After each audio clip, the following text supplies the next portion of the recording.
मधुरोज गोत्रोर्धराग्री चरन्तम लठुन्तं प्लवन्तं नटं तप्तन्तं पदं ते भजन्तं मनोमोर्कटन्तं कटाक्षलिपाशे सबुद्धं कुरुन्तं गजासशिषडास्यो यथाथि तथाहं कुतो मां न पश्यस्यो किं ब्रवीमि सदा नेत्रयुग्मस्य ते कार्यमस्ति तृतीयेन नेत्रेण वा पश्य मां त्वम् त्वयितं कृतं चेत् स्वातं ममं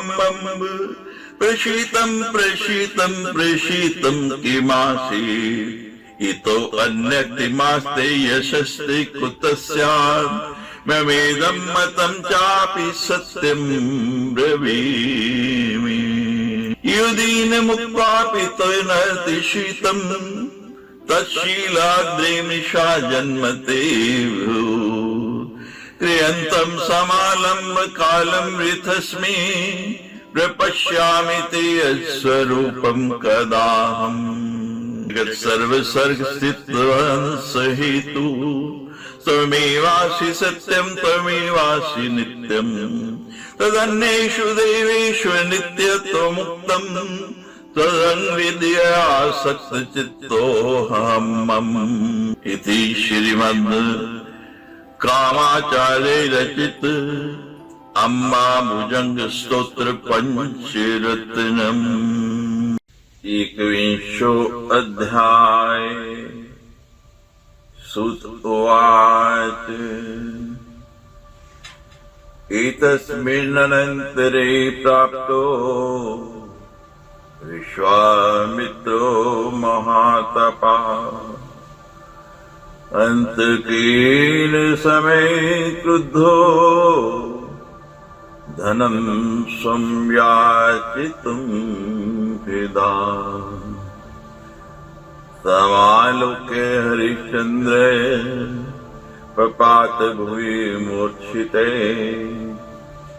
सेवार्णातं व्यभिक्ष्य राजानमिदं ब्रवीत् उत्तिष्ठ उत्तिष्ठ राजेन्द्र स्वां ददस्वेष्ट दक्षिणम् ऋणं धारयतां दुःख हन्यमानि वर्धते।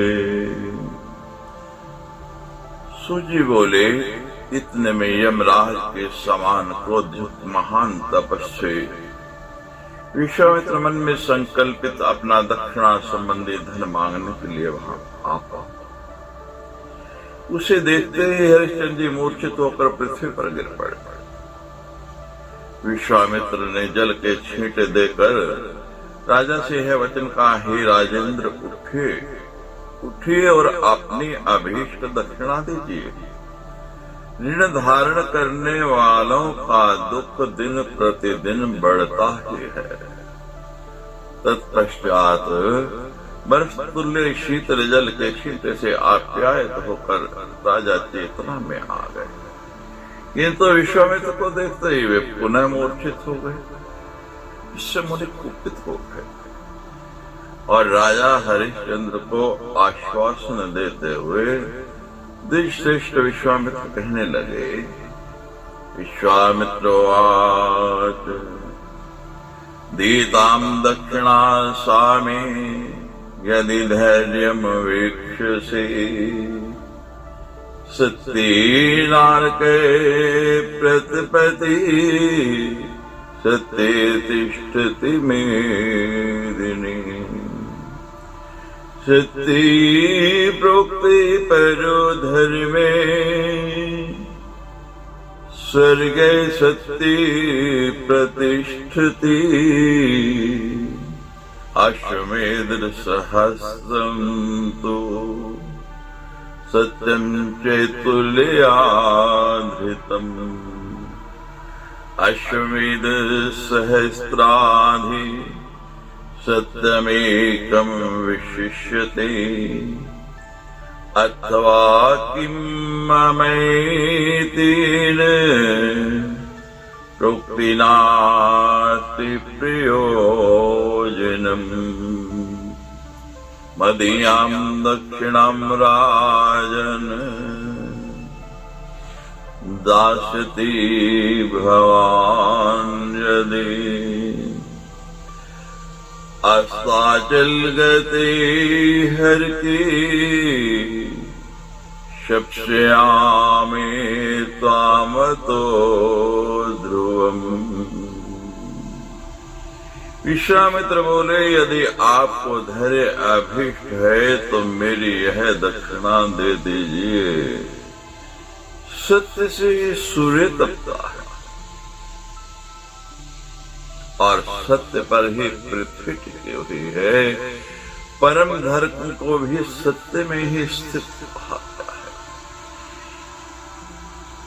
और स्वर्ग की प्रतिष्ठा भी सत्य से ही है। यदि 1000 अश्वमेघ और सत्य तुला पर रखे जाएं, तो सत्य उन 1000 अश्वमेघ यज्ञों से बढ़ जाएगा। मेरी शब्द कहने से क्या प्रयोजन है राजन? यदि आप मेरी दक्षिणा नहीं दे दे तो सूर्यास्त होते ही मैं आपको निश्चित रूप से शाप दे दूंगा।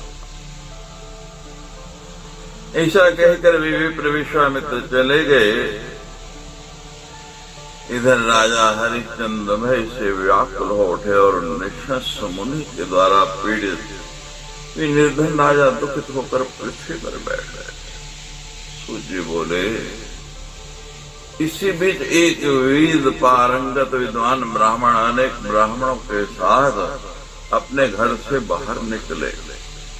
तत्पश्चात वहां आकर रुके हुए उन तपस्वी ब्राह्मण को देखकर रानी ने राजा से धर्म और अर्थ से युक्त वचन कहा। ब्राह्मण तीनों वर्णों का पिता कहा जाता है। पुत्र के द्वारा पिता से धन लिया जा सकता है, इसमें संदेह नहीं है। अतः मेरी तो यह सम्मति है, इस ब्राह्मण से धन के लिए प्रार्थना की जाए। राजा बोले, हे सुमध्य में मैं क्षत्रिय हूं, इसलिए किसी से दान लेने की इच्छा नहीं कर सकता। याचना करना ब्राह्मणों का कार्य है, क्षत्रियों का नहीं। ब्राह्मण चारों वर्णों का गुरु है और सर्वदा पूजनीय है, इसलिए गुरु से याचना नहीं करनी चाहिए और क्षत्रियों को तो विशेष रूप से इसका पालन करना चाहिए।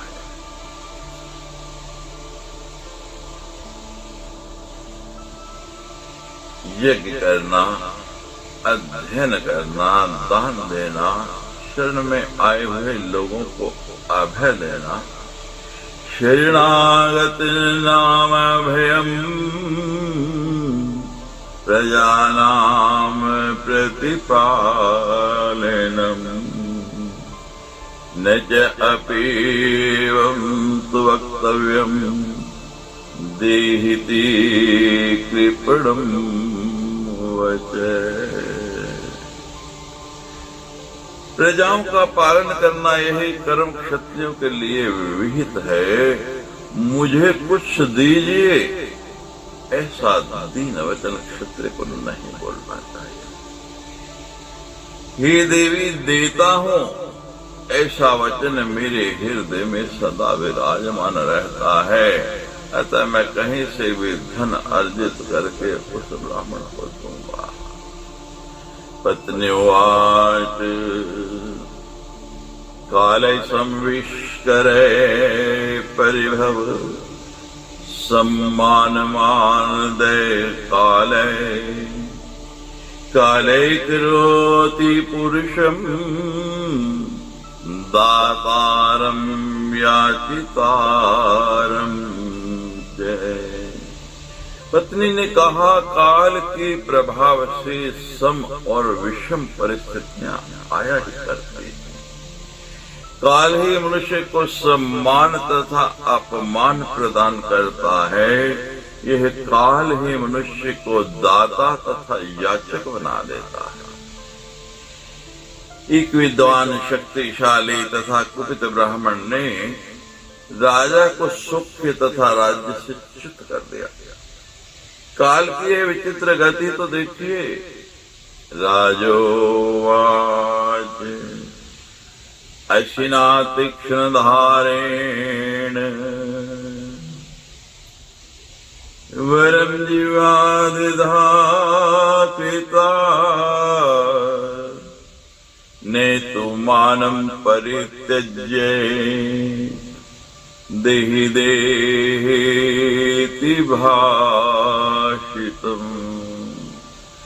राजा बोले, तीक्ष्ण धार वाली तलवार से जीव के 2 टुकड़े हो जाना ठीक है, किंतु सम्मान का त्याग करके दीजिए दीजिए ऐसा कहना ठीक नहीं है।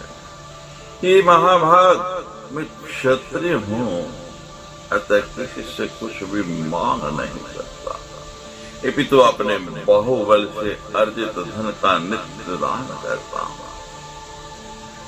पत्नी ने कहा, हे महाराज, यदि आपका मन याचना करने में समर्थ नहीं है तो इंद्र सहित सभी देवताओं ने न्यायपूर्वक मुझे आपको सौंपा है और आपने स्वामी बनकर मुझ आज्ञाकारिणी पत्नी की सदा रक्षा की है। अतएव ही महाद्युते, आप मेरा मूल्य लेकर गुरु विश्वामित्र की दक्षिणा चुका दीजिए। पत्नी की बात सुनकर राजा हरिश्चंद्र महान कष्ट है ऐसा कह करके अत्यंत दुखित होकर विलाप करने लगे। तब उनकी धर्मपत्नी ने पुनः कहा, आप मेरी यही बात मान लीजिए, अन्यथा विप्र के शाप रूपी अग्नि से दग्ध हो जाने पर आपको नीचे योनि में पहुंचना पड़ेगा। नहीं तो द्यूत क्रीड़ा के लिए, न मदिरा पान के लिए और न ही राज्य के निमित्त। न द्यूते ही तो न मद्य ही तो न राज्य ही तो न भोग ही तो ददस्व गुरुअर्थम तुमयातम सत्यव्रतत्वं सफिलं कुरुष्व। और ना ही भोग विलास के लिए ही आप ऐसा करेंगे कि मुझे बेचेंगे। अतः मेरे मूल्य से गुरु की दक्षिणा चुका दीजिए और अपने सत्य रूपी व्रत को सफल बनाइए। इति श्रीमद्देवी भागवते महापुराणे अष्टादशसहस्रम संहितायां सप्तम स्कन्धे हरिश्चन्द्रोख्यानवर्णनं नाम एकविंशो अध्याय। सच्चे दरबार की जय।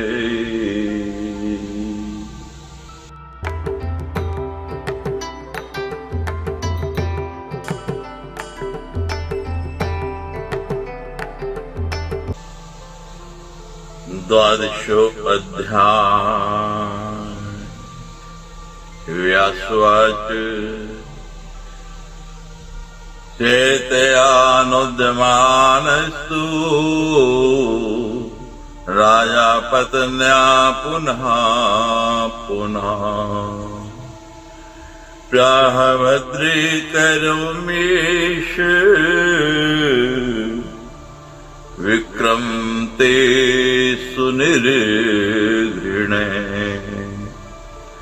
निशंसैरपि यत्कर्तुं न शक्यं तत्करोम्यहम्।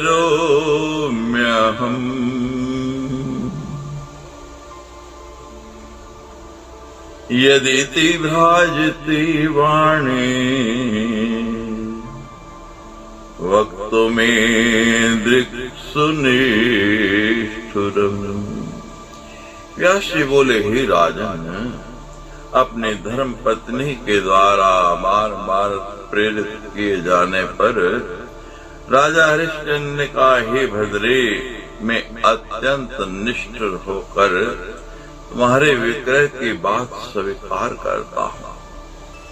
यदि तुम्हारी वाणी ऐसा निष्ठुर वचन बोलने के लिए तत्पर है, तो जिस काम को महान से महान क्रूर भी नहीं कर सकते हैं, उसे मैं करूंगा। ऐसा कह करके निपशिष्ट राजा हरिश्चंद्र शीघ्रतापूर्वक नगर में गए और वहां नाटक आदि दिखाए जाने वाले स्थान पर अपने भार्य को प्रस्तुत करके आंसुओं से रुंधे हुए कंठ से उन्होंने कहा, कि नगरवासियों, आप लोग ध्यान पूर्वक मेरी बात सुने। आप लोगों में से किसी को भी यदि मेरी इस प्राण प्रिया भार्या से दासी का काम लेने की आवश्यकता हो तो वह शीघ्र बोले। मैं जितना धन चाहता हूँ उतने में कोई भी इसे खरीद ले। इस पर वहां उपस्थित बहुत से विद्वान पुरुषों ने पूछा, अपनी पत्नी का विक्रय करने के लिए यहाँ आए हुए तुम कौन हो? राजा बोले, आप लोग मुझसे ये क्यों पूछते हो कि तुम कौन हो? मैं मनुष्य नहीं बल्कि महान क्रूर हूँ, अथवा यह समझिए कि मैं एक भयानक राक्षस हूँ, तभी तो ऐसा पाप कर रहा हूँ।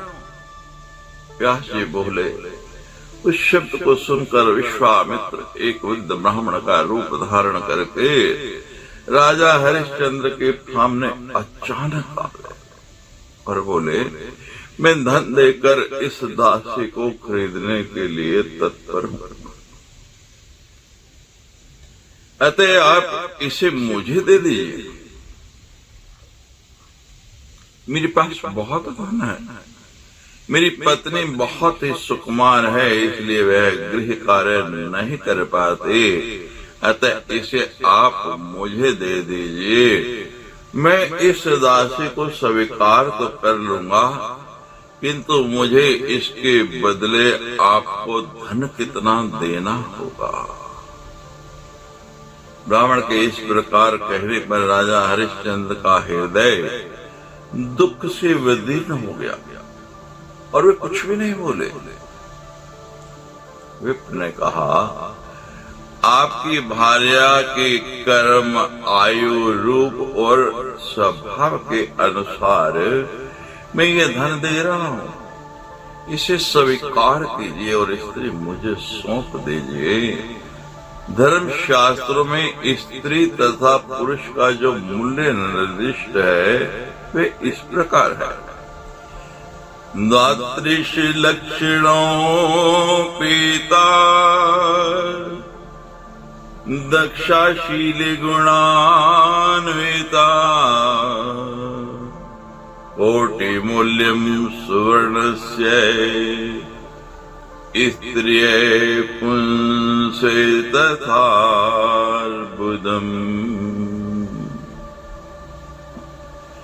यदि स्त्री 32 लक्षणों से संपन्न, दक्ष, शीलवती और गुणों से युक्त हो तो उसका मूल्य 1 करोड़ स्वर्ण मुद्रा है,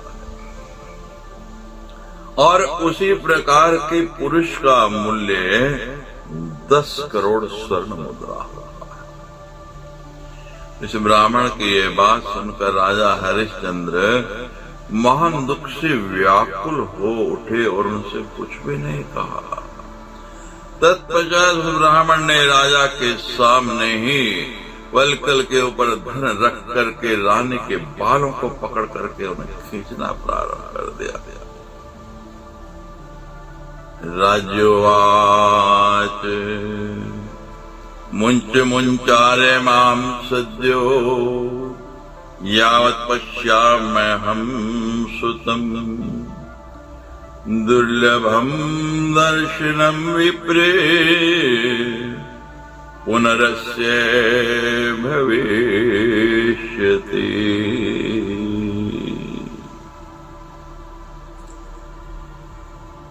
रानी ने कहा, हे आर्य, जब तक मैं अपने पुत्र को भली भांति देख न लूं, तब तक के लिए आप मुझे छोड़ दीजिए, क्योंकि हे विप्र, फिर से इस पुत्र का दर्शन तो दुर्लभ हो जाएगा। पश्येह पुत्र मामेवं मातरं दास्यतां गताम् मामास्प्राक्षि राजपुत्र निःस्पृश्यहं त्वयाधुना। तत्पश्चात रानी ने कहा, हे पुत्र, अब दासी बनी हुई अपनी इस मां की ओर देखो। हे राजपुत्र, तुम मेरा स्पर्श मत करो, क्योंकि अब मैं तुम्हारे स्पर्श के योग्य नहीं रह गए। तदनंतर ब्राह्मण के द्वारा खींची जाते हुए माता को सहसा देख करके उस बालक के नेत्रों में अश्रु भर आए और वे माँ माँ कहता हुआ उनकी ओर दौड़ा। कौवे के पंख के समान केश वाला वह राजकुमार जब हाथ से माता का वस्त्र पकड़कर गिरते हुए साथ चलने लगा, तब वह ब्राह्मण उस आए हुए बालक को क्रोधपूर्वक मारने लगा। फिर भी उस बालक ने माँ माँ कहते हुए अपनी माता को नहीं छोड़ा। राज्ञोवाच पदं सतापि सोऽम्बेति नैव मुञ्चति मातरम्। राज्ञोवाच प्रसादं कुरु मे नाथ ऋणीष्वेवं हि बालिकम्। इतापि नाहं भविता विनयनं कार्ये साधिका। इत्थम् अल्पभाग्याया प्रसादं कुरु मे प्रभो। रानी बोली, नाथ, मुझ पर कृपा कीजिए और इस बालक को भी खरीद लीजिए, क्योंकि आपके द्वारा खरीदी गई भी मैं इसके बिना आपका कार्य सिद्ध करने में समर्थ नहीं रहूंगी। कि प्रभु, मुझ बंद भागने पर इस प्रकार की कृपा आप अवश्य कीजिए। ब्राह्मण ने कहा, यह धन लीजिए और अपना पुत्र मुझे दे दीजिए। धर्म शास्त्रज्ञों ने स्त्री पुरुष का मूल्य निर्धारित कर दिया है, जैसे 100, 1000, लाख और करोड़, उसी प्रकार विद्वानों ने शुभ लक्षणों से युक्त कुशल तथा सुंदर स्वभाव वाली स्त्री का मूल्य 1 करोड़, वैसे गुण वाले मूल्य पुरुष का मूल्य 10 करोड़ बताया है। सूची बोले, तब ब्राह्मण ने उसी प्रकार बालक का मूल्य भी सामने रखते हुए वस्त्र पर फेंक दिया और फिर बालक को पकड़कर उसे माता के साथ ही बंधन में बांध दिया।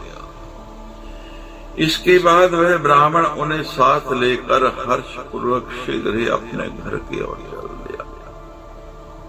उस समय अत्यंत दयनीय अवस्था को प्राप्त रानी राजा हरिश्चंद्र की प्रदक्षिणा करके दोनों घुटनों के सहारे झुककर उन्हें प्रणाम कर स्थित हो गए।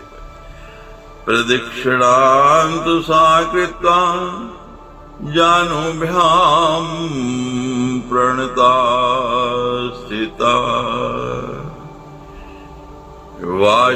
बाष्पपर्याकुला दीना त्विदं वचनं ब्रवीत्। यदि दत्तं यदि हुत्तं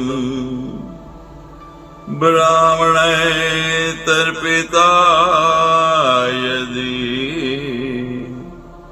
तीन पुण्येन में भरता हरिश्चंद्र सुवे पुनः।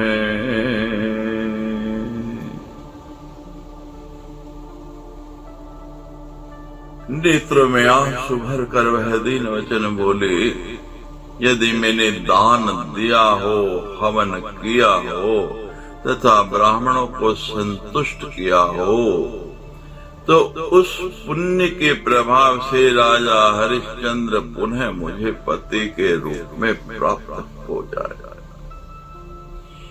अपने प्राण से भी बढ़कर प्रिय रानी को चरणों पर पड़े हुए देखकर हाय हाय ऐसा कहते हुए व्याकुल इंद्रियों वाले राजा हरिश्चंद्र विलाप करने लगे। सत्यशील और गुणों से संपन्न मेरी यह भार्या मुझसे अलग कैसे हो गई? वृक्ष की छाया भी उस वृक्ष को कभी नहीं छोड़ती है। युक्तेयम कथा जाता सत्यशील गुणान्विता,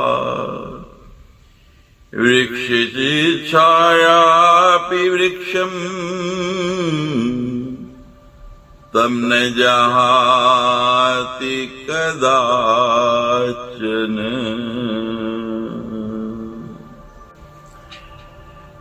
इस प्रकार परस्पर घनिष्ठता प्रकट करने वाला यह वचन भार्य से कहकर राजा ने उस पुत्र से ऐसा कहा, मुझे छोड़कर तुम कहाँ जाओगे? फिर मैं किस दिशा में जाऊंगा और मेरा दुख दूर कौन करेगा? काम दिशाम प्रति यस्यामि कामे दुखम निवारेत, राज्य त्यागेन मे दुखम वनवासेन मे द्विज, यत्पुत्रेण वियोगे मे एवमाहस्य भूपति, सद्भित्र भोग्या हि सदा लोके भार्या भवन्ति। कि द्विज राज्य का परित्याग करने में और वनवास करने में मुझे वो दुख नहीं होगा जो पुत्र के वियोग से होता है। ऐसा उस राजा ने कहा। तत्पश्चात रानी को लक्ष्य करके राजा कहने लगे, इस लोक में पत्नियां सदा अपने उत्तम पति के सहयोग हेतु होती हैं। फिर भी हे कल्याणी, मैंने तुम्हारा परित्याग कर दिया और तुम्हें दुखी बना दिया है। एक शवाक वंश में उत्पन्न तथा राज्य की संपूर्ण सुख सुविधाओं से संपन्न मुझ जैसे पति को पाकर भी तुम दासी बन गई। हे देवी, विस्तृत पौराणिक आख्यानों के द्वारा इस महान शोक रूपी सागर में डूब रहे मुझ दीन का उद्धार अब कौन करेगा?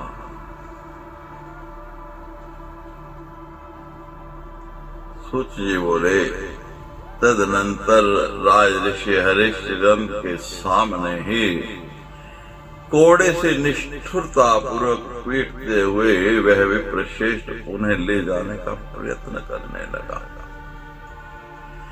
अपनी भार्या तथा पुत्र को ब्राह्मण के द्वारा ले जाते हुए देखकर वे राजा हरिश्चंद्र अत्यंत दुख से व्याकुल हो गए। विललापति दुःखार्तो निःश्वस्योषिणं पुनः पुनः, याम्ने वायुर्नवादित्यो न चंद्रो न पृथ्वी जना, दृष्टवन्ते पुरा पत्नीम् सेयं दासित्वम् आगता सूर्यवंश प्रसूतोऽयम् सुकुमार करांगुले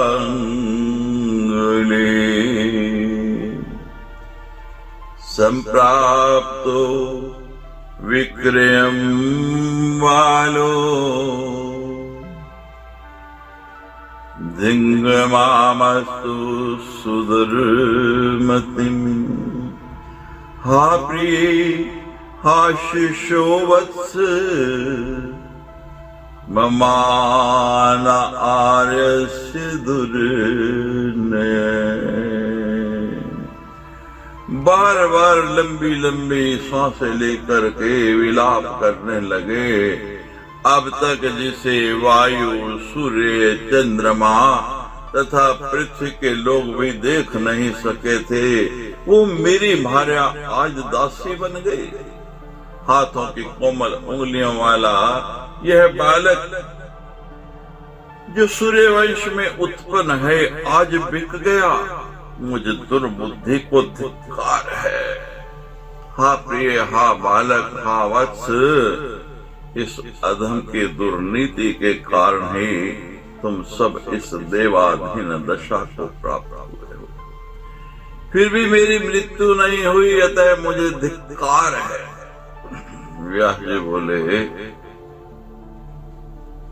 उन दोनों को लेकर ऊंचे ऊंचे वृक्ष घर आदि को पार करते हुए ये ब्राह्मण इस तरह विलाप कर रहे राजा के सामने से शीघ्रतापूर्वक अंतर्धान हुए।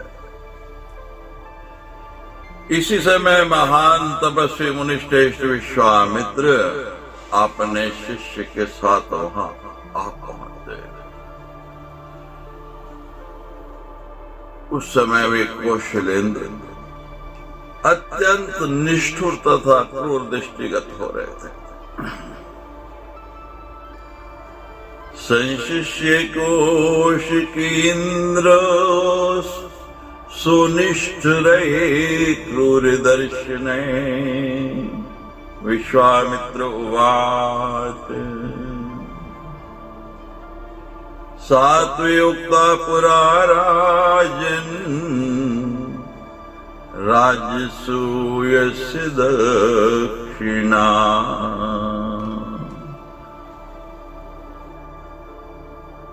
विश्वामित्र बोले, हे राजन, हे महाबाहो, यदि आपने सत्य को सदैव स्वीकार किया है तो राजसूय यज्ञ की जिस दक्षिणा का वचन आपने पहले दे रखा है उसे अब दीजिए।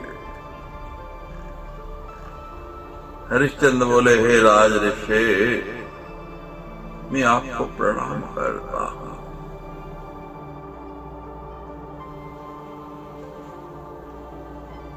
राजसूयस्य यागस्य या मोक्ता परानघ। विश्वामित्र उवाच कुतो लब्धम् इदं द्रव्यम् दक्षिणार्थं प्रदीयते।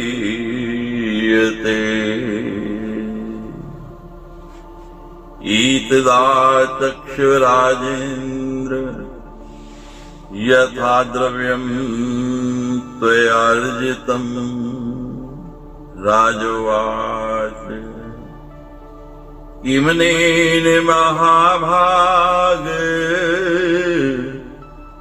कथितेन तवा अनघ।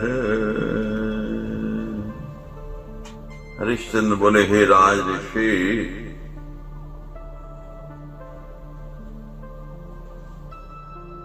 मैं आपको प्रणाम करता हूं। हे अनघ, राजसूय यज्ञ के अवसर पर पहले मैंने जिस दक्षिणा की प्रतिज्ञा की थी वह अपनी दक्षिणा आप ग्रहण कर लीजिए। विश्वामित्र बोले, हे राजन, दक्षिणा के निमित्त ये जो धन आप दे रहे हैं उसे आपने कहां से प्राप्त किया है? आपने जिस तरह से धन अर्जित किया है उसे मुझे साफ साफ बताइए।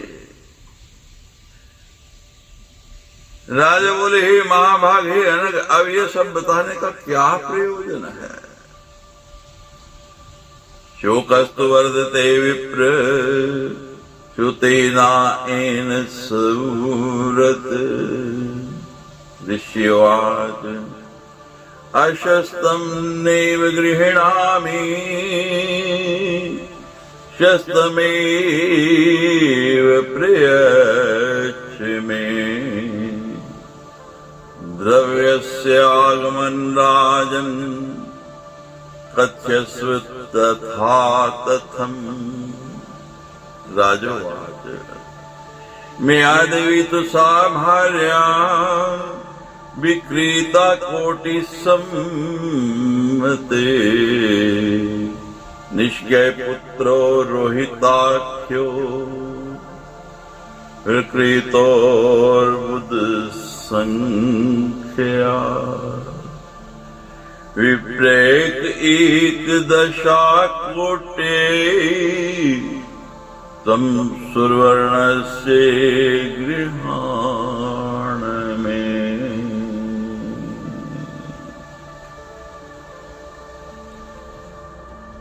हे महाभाग, हे अनग, अब ये बताने से क्या प्रयोजन, क्योंकि उत्तम व्रत का पालन करने वाले हे विप्र, इसे सुनने से आपका शोक ही बढ़ेगा और कोई लाभ नहीं होगा।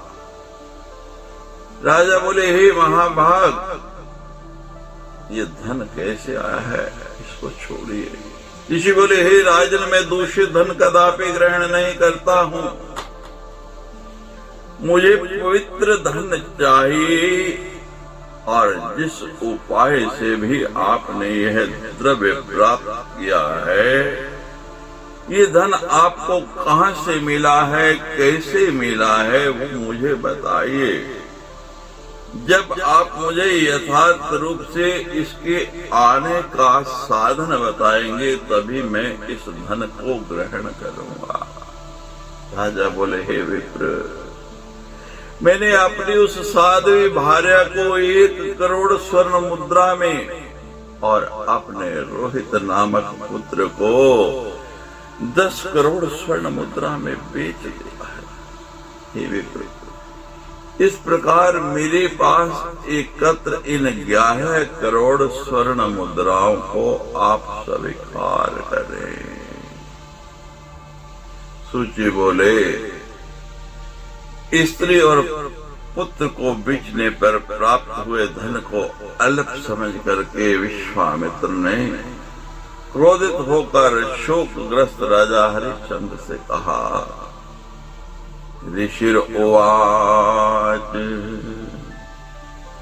राजसूयस्य यज्ञस्य न ईशा भवति दक्षिणा अन्यद उत्पादे क्षिप्रम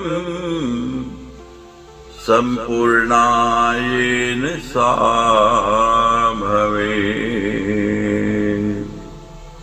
क्षेत्रबंधो में माम तम सदृशं यदि दक्षिणा मन्यसे तर्हि तत्क्षिप्रम पश्यतं मे परम बलम्। तब स्वस्य सुप्तस्य ब्राह्मणस्य अमलस्य च मत्प्रभावस्य च उग्रस्य शुद्धया अध्ययनस्य च। ऋषि बोले, राजसूय की इतनी दक्षिणा नहीं होती, अतः शीघ्र ही और धन का उपार्जन कीजिए जिससे वह दक्षिणा पूर्ण हो सके। क्षत्रिय धर्म का पालन करने से विमुख ही राजन यदि आप मेरी दक्षिणा को इतने ही द्रव्य के तुल्य मानते हैं तो फिर मेरे परम तेज को शीघ्र ही देख लीजिए। अत्यंत पवित्र अंतःकरण वाले मुझ ब्राह्मण की कठोर तपस्या तथा मेरे विशुद्ध अध्ययन के प्रभाव को आप अभी देख लें। राजोवाच अन्य दास्यामि भगवन् काले कश्चित् प्रतीक्ष्यताम् अधुनैवास्ति विक्रीता पत्नी पुत्र बालके। राजा बोले, हे भगवान, मैं इसके अतिरिक्त और भी दक्षिणा दूंगा, किंतु कुछ समय तक प्रतीक्षा कीजिए। अभी अभी मैंने अपनी पत्नी तथा अबोध पुत्र को बेचा है। विश्वामित्र उवाच चतुर्भागे सितो योग्यम दिवसी नराधिप ईश एव प्रतीक्ष्य में वक्तव्यम न उत्तरम त्वया। विश्वामित्र बोले, हे नाराधिप, दिन का चौथा प्रहर उपस्थित है। यही प्रतीक्षा का अंतिम समय है। इसके बाद फिर आप मुझसे कुछ नहीं कहिएगा। इति श्रीमद्देवी भागवती महापुराणे अष्टादशसहस्रायां संहितायां सप्तम स्कन्धे हरिश्चन्द्रस्य पुत्री पुत्र विक्रयवर्णनं नाम द्वाविंशो अध्याय। सच्चे दरबार की जय।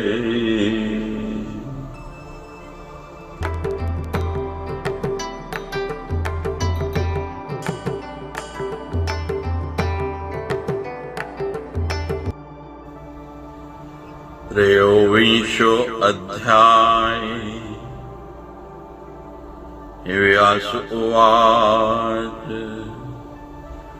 तवेमेव मुक्ता राजानं निर्घृणं निष्ठुरं वचै तदादाय धनं पूर्णं कुपिते कौशिको ययो।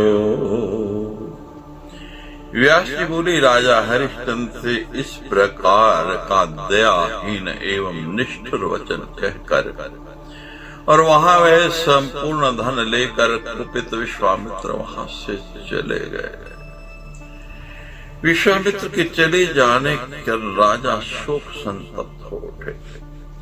वे बार बार दीर्घ सांस लेते हुए तथा नीचे की ओर मुख करके उच्च स्वर से बोलने लगे। धन से बिक जाने के लिए उद्यत प्रेत रूप मुझसे जिसका दुख दूर हो सके, वे अभी शीघ्रता करके सूर्य के चौथे प्रहर के रहते रहते मुझसे बात कर ले।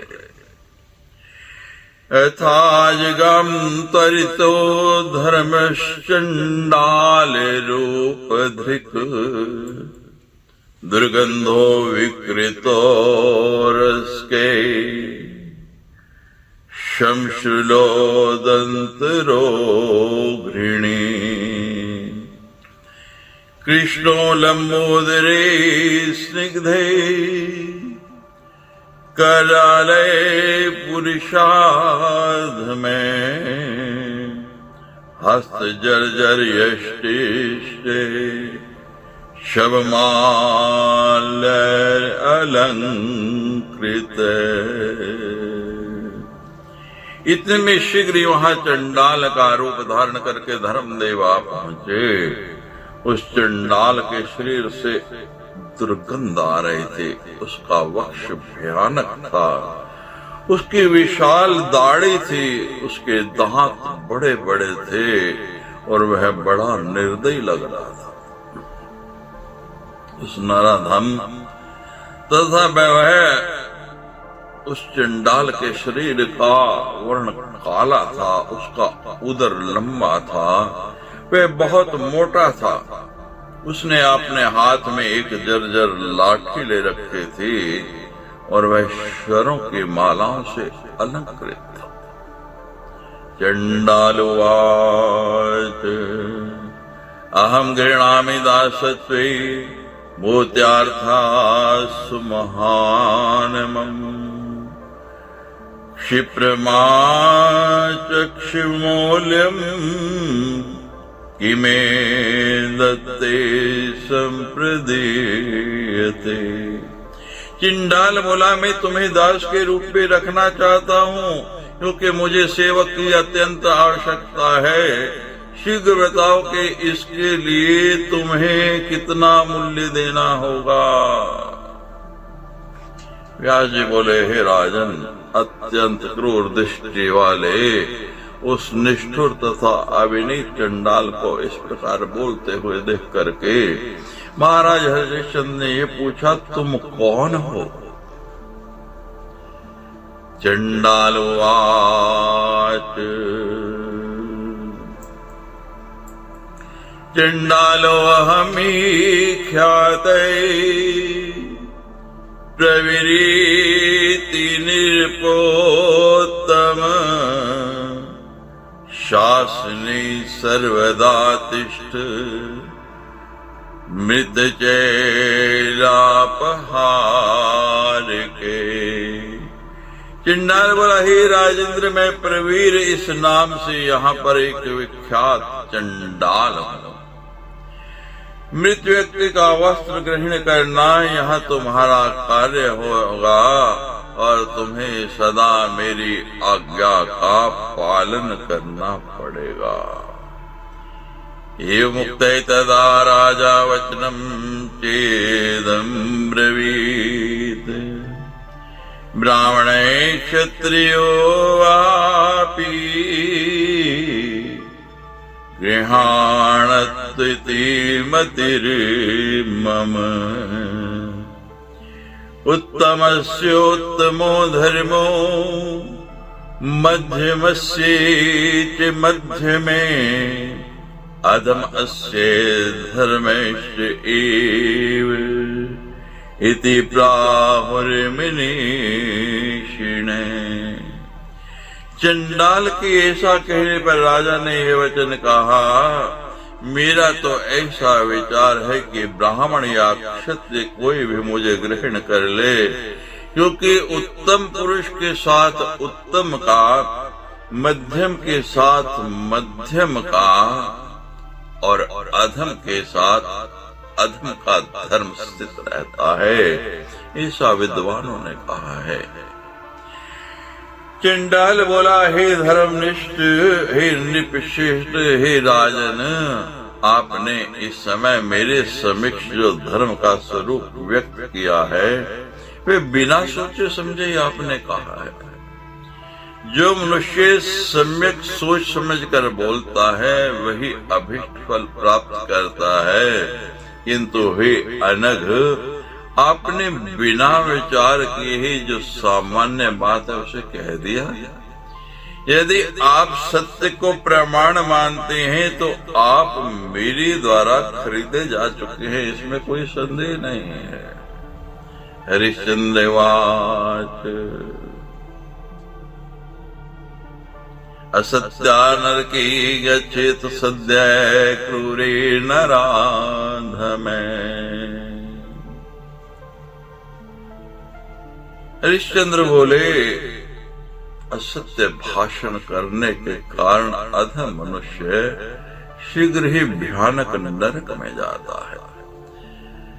ततश्चंडालता साध्वी नेवरे में है सत्यता। व्यासुवाच तस्यैवदतो प्राप्तो विश्वामित्रे तपोनिधि क्रोधमर्षा विवृताक्षे प्राह चैदं नराधिपम् चंडालोऽयं मनस्थं ते दातुं वित्तम् उपस्थिते।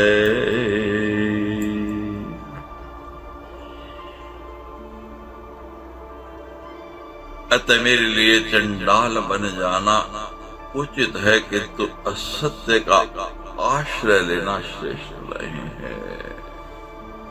व्यास जी बोले, वे ऐसा बोल ही रहे थे कि क्रोध और रमश से फैली हुई आंखों वाले तपानिधि विश्वामित्र भी आ पहुंचे और उन्होंने राजा से यह कहा, यह चंडाल आपके मन अनुसार धन देने के लिए यहाँ उपस्थित है, तब आप इससे अपना मूल्य लेकर यज्ञ की संपूर्ण दक्षिणा मुझे क्यों नहीं देते।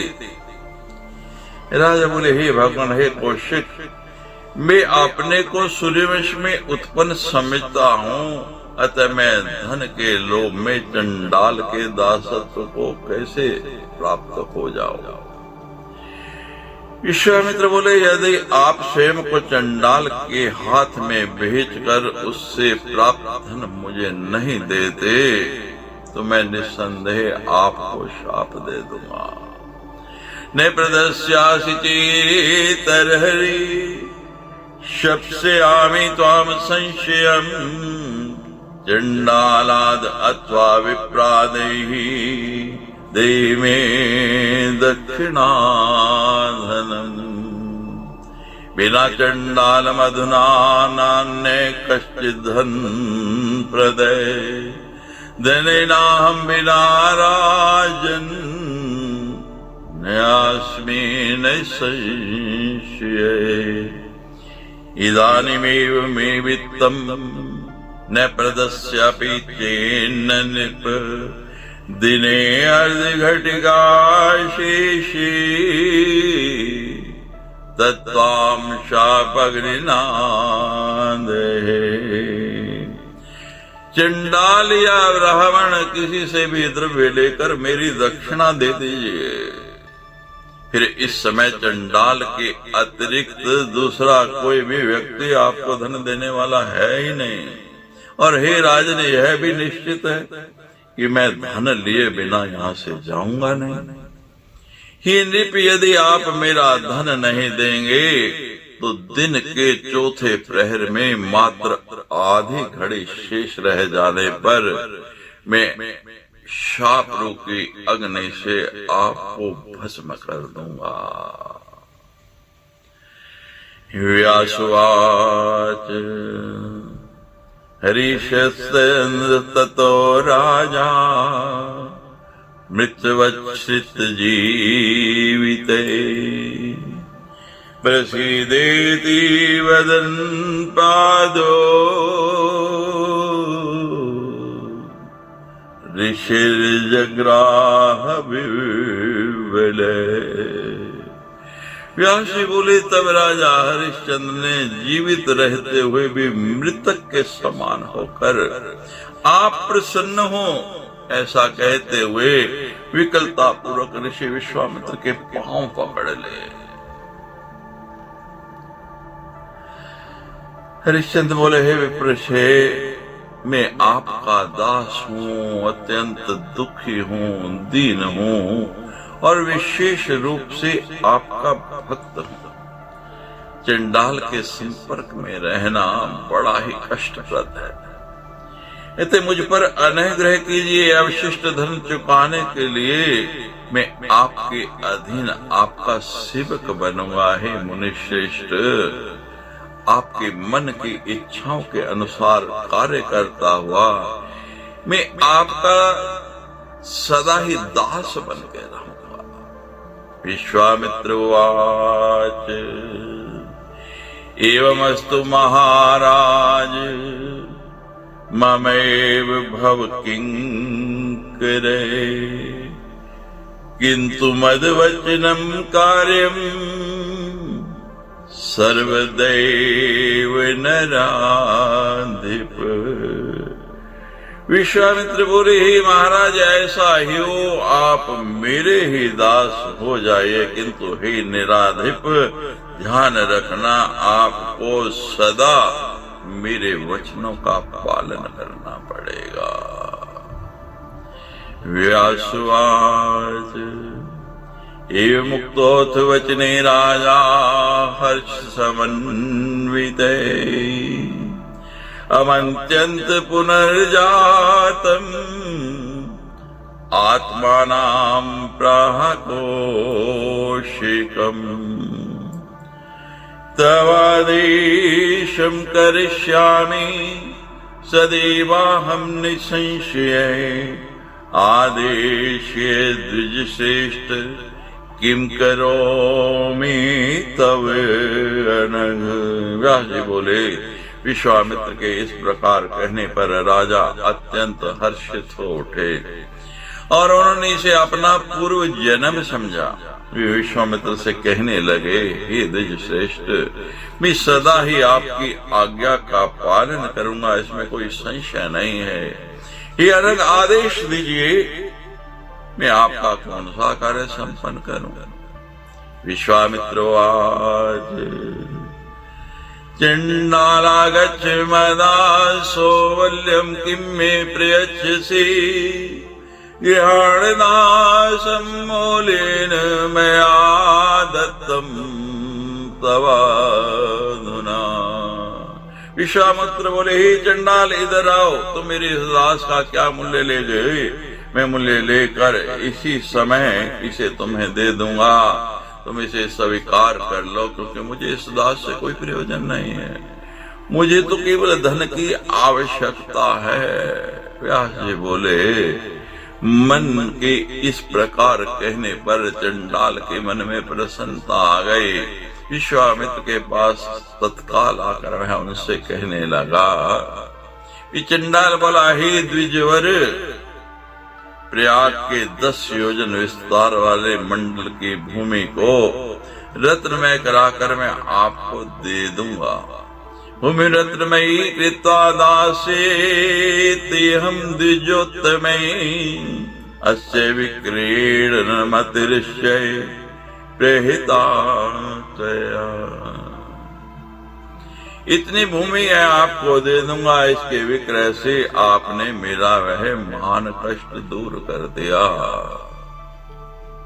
व्यास जी बोले, तत्पश्चात स्वर्ण मणि और मोतियों से युक्त हजारों प्रकार के किए गए रत्नों की श्रेष्ठ भूमि विश्वामित्र ने प्राप्त की। इसे राजा हरिश्चंद्र के मुख पर उदासी दूर हो गई। उन्होंने धैर्यपूर्वक यह मान लिया कि विश्वामित्र ही मेरे स्वामी हैं, मुझे तो केवल वही करना है जो वो कराएंगे। उसी समय सहसा अंतरिक्ष में यह आकाशवाणी हुई, तदेवं मया कार्ये यज्ञं कराश्यति अथ अंतरिक्षे सहसा वागुवाच शरीरिणी। ये महाभाग, आपने मेरी दक्षिणा दे दी और अब आप ऋण से मुक्त हो गए हैं। अनिर्णसोऽसि महाभाग दत्ता सा दक्षिणा त्वया ततो दिवे पुष्पवृष्टि पपात नृपमूर्धने। साधु साध्विति तं देवा प्राचुसिन्द्रा महोजसे हर्षेण मेहिताविष्टो राजा कौशिकं ब्रवीत्। इसके बाद राजा हरिश्चंद्र के मस्तक पर आकाश से पुष्प वर्षा होने लगी और इंद्र सहित महान ओज वाले सभी देवता उन महाराज हरिश्चंद्र के प्रति साधु साधु ऐसा कहने लगे। तब अत्यंत हर्षित होकर राजा हरिश्चंद्र विश्वामित्र से कहने लगे, राजोवाच तमहि माता पिता च एव तम हि बन्धुर्महामते यदर्थं मोचिताहं तीक्ष्णया चैवार्णिने कृते किं करोमि महाबाहो श्रियं मे वचनं तव एव मुक्ते तु वचनं नृप मुनिर्भाषत। राजा बोले, हे महामते, आप ही मेरे माता पिता तथा आप ही मेरे बंधु हैं, क्योंकि आपने मुझे मुक्त कर दिया और क्षण भर में ऋण रहित भी बना दिया। हे महाबाहो, आपका वचन मेरे लिए कल्याणप्रद है, कहिए अब मैं आपका कौन सा कार्य करूं। राजा के ऐसा कहने पर मुनि उनसे कहने लगे, विश्वामित्र उवाच चंडाल वचनम कार्य मध्य प्रभृति ते नृप स्वस्ति तयसि तम प्रोच्येत दादाय धनम येयो। विश्वामित्र बोले, हे राजन, आज से इस चंडाल का वचन आपको मानना होगा, यह आपका कर्तव्य है। आपका कल्याण हो उनसे ऐसा कहकर और वे धन लेकर विश्वामित्र वहां से चले गए। इति श्रीमद्देवी भागवते महापुराणे अष्टादशसहस्रां संहितायां सप्तम स्कंदे हरिश्चंद्रोख्यान नाम वर्णनम् त्रयोविंशो अध्याय। सच्ची दरबार की जय।